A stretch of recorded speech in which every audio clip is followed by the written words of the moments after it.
샬롬, 하나님과 동행하는 새벽기도회 달라스 임마누엘 교회 권성철 목사입니다. 오늘도 하나님과 동행하며 풍성함을 누리시는 저와 여러분 되시길 주님의 이름으로 축복합니다. 오늘 말씀은 이사야서 54장 1절에서 8절까지의 말씀입니다. 잉태하지 못하며 출산하지 못한 너는 노래할지어다. 상고를 겪지 못한 너는 외쳐 노래할지어다. 이는 홀로 된 여인의 자식이 남편 있는 자의 자식보다 많음이라. 여호와께서 말씀하셨느니라.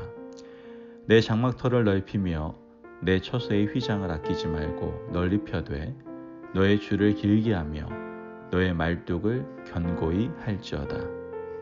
이는 내가 좌우로 퍼지며 내 자손은 열방을 얻으며 황폐한 성읍들을 사람 살 곳이 되게 할 것임이라.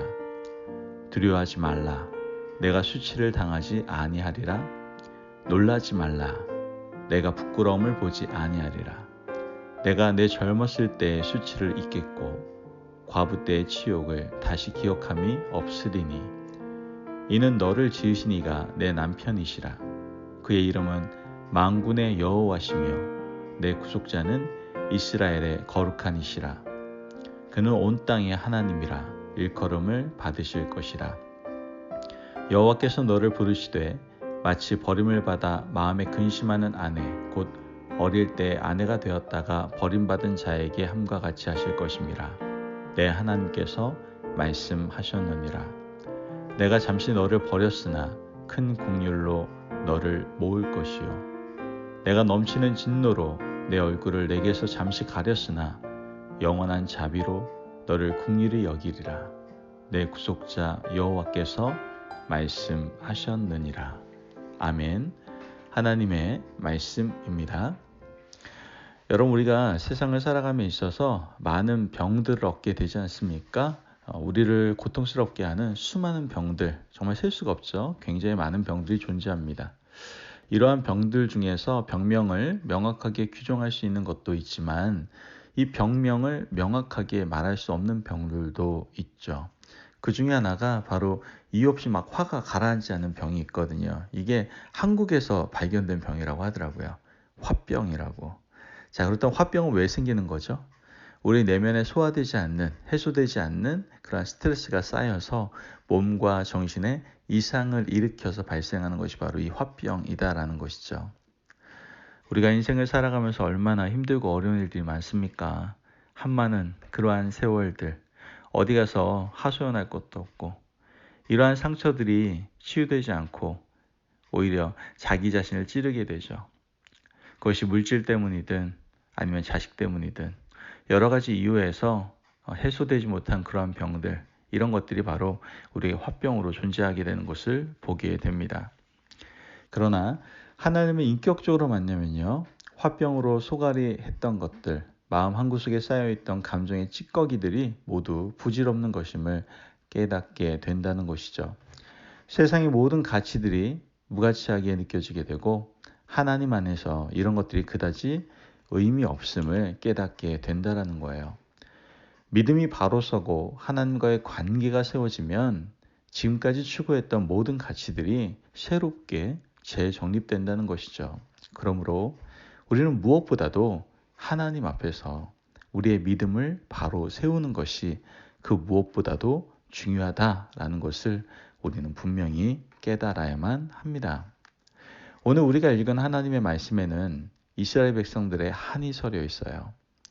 하나님께서는 백성들의 한을 풀어주기 위해서 하나님을 찾고 무너진 여호와의 신앙을 바르게 정립하라고 말씀해 주고 계시죠. 1절 말씀을 보면 잉태하지 못하며 출산하지 못한 너는 노래할지어다. 상고를 겪지 못한 너는 외쳐 노래할지어다. 이는 홀로 된 여인의 자식이 남편 있는 자의 자식보다 많음이라. 여호와께서 말씀하셨느니라. 아멘. 지금 말씀에서는 이스라엘 백성들을 뭐로 비유합니까? 여인으로 비유하고 있죠. 고대 사회에서요, 잉태와 출산을 경험하지 못한 그러한 여자는요, 저주받은 여자라고 취급을 했어요. 자녀를 생산하지 못하는 그러한 여자에게 그 사회가 주었던 눈총과 고통은 이루 말할 수가 없었죠. 그러므로 결혼한 여인이 자녀를 생산하지 못한다는 것은 어떻게 보면 그 당시 사회에서는 죽음이나 다름없는 것이었죠. 하나님께서 이스라엘 백성들에게 너는 잉태하지 못한 백성이고 출산하지 못한 여인이라고 말씀하시죠. 왜 이런 말씀을 하셨을까요? 이스라엘 백성들이 바벨론 포로로 잡혀가서 70년 동안 고통을 받았잖아요. 여러분, 포로가 자녀를 낳는 것은 사실 말할 수 없는 고통스러운 일이에요. 왜냐하면 자녀를 낳자마자 그 자녀들이 어떻게 돼요? 노예가 되기 때문이죠. 그들은 포로 생활을 하는 동안 가급적 자녀 낳기를 좀 기피하거나 꺼려했을 겁니다. 이런 고통 가운데 한을 품고 살아가는 이스라엘 백성들에게 고통을 해소해 주겠다라고 하나님께서 말씀하시는 겁니다. 2절 말씀을 보면 내 장막터를 넓히며 내 처소의 휘장을 아끼지 말고 널리 펴되 너의 줄을 길게 하며 너의 말뚝을 견고히 할지어다. 아멘. 여러분, 식구가 없는데요.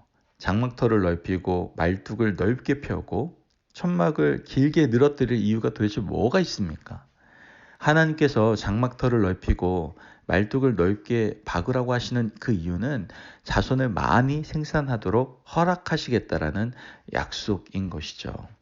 이제 70년 동안의 수치로운 포로 생활, 잉태하지 못하고 자녀를 생산하지도 못하는 고통의 세월을 이제는 청산하고 자녀를 생산하게 하는 기쁨을 허락할 것이다 라고 약속을 하고 계시는 거예요. 4절에서 5절 말씀을 보면 두려워하지 말라. 내가 수치를 당하지 아니하리라. 놀라지 말라. 내가 부끄러움을 보지 아니하리라. 내가 젊었을 때의 수치를 잊겠고 과부 때의 치욕을 다시 기억함이 없으리니 이는 너를 지으신 이가 내 남편이시라. 그의 이름은 만군의 여호와시며 내 구속자는 이스라엘의 거룩한 이시라. 그는 온 땅의 하나님이라. 일컬음을 받으실 것이라. 아멘. 분명히 말씀에서요. 놀라지 말고 두려워하지 말라고 말씀하시면서 이제는 수치를 당하지 않을 것이다라고 약속하고 계시는 것이죠. 왜냐하면 하나님이 남편이 될 것이다라고 약속하셨기 때문이죠. 원래 하나님께서 이스라엘 백성들과 영적 부부라고 말씀하셨지 않습니까? 그러나 이스라엘 백성들이 먼저 영적 부부의 관계를 깨뜨렸죠. 하나님께서 호세아 선지자의 입술을 통해서 말씀하신 내용을 보면 북이스라엘이 하나님 아닌 다른 우상을 섬길 때 영적 간음을 일삼았다라고 말씀을 하셨죠. 하나님은 음란한 여인 고멜을 택하시고 선지자 호세아에게 그녀를 데려다가 결혼하라고 말씀을 하셨어요. 이 말씀이 주는 의미는요. 너희들이 비록 음란을 일삼고 비록 이방의 신에게 절하였다 하더라도 나는 너희를 택하였고 버리지 않겠다라는 약속이었던 것이죠. 그러나 그들은 여전히 하나님을 떠나 살았고 북이스라엘뿐만 아니라 남유다도 하나님 아닌 다른 우상들을 섬기고 살아가게 되었죠. 그래서 결국 하나님은 그들을 심판하신 것이죠. 그 결과 그들은 수치 가운데 70년을 살고 고통 가운데 하나님 앞에서 통회하고 있는 것이죠. 이러한 이스라엘 백성들에게 하나님께서는 이제 내가 너희와 새로운 관계를 회복하겠다라고 말씀을 하고 계시는 거예요. 잠시 내가 너희를 버렸으나 다시 나는 너희의 남편이 되어주겠다라고 약속하고 계시는 것이죠. 오늘 말씀 7절에서 8절 말씀을 보면 내가 잠시 너를 버렸으나 큰 국률로 너를 모을 것이요 내가 넘치는 진노로 내 얼굴을 내게서 잠시 가렸으나 영원한 자비로 너를 국률이 여기리라.